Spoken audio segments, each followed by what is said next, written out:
Hello guys, in this video I am going to show you how to turn on a grid lines, thereby showing latitude and longitude lines on the map on the Google Earth application.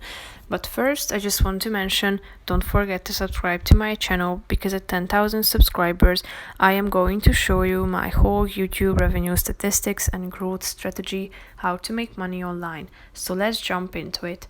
First of all, open the application on your phone. Now click on the settings icon that you can find in the upper left corner of the screen. Now tap on the map style function and then scroll down to the display settings section and click on turn on grid lines.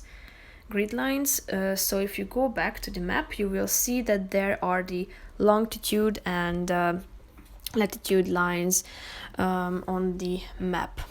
So that's pretty much it for this video. I hope you found it helpful. If you did, consider subscribing and see you in the next video. Bye bye.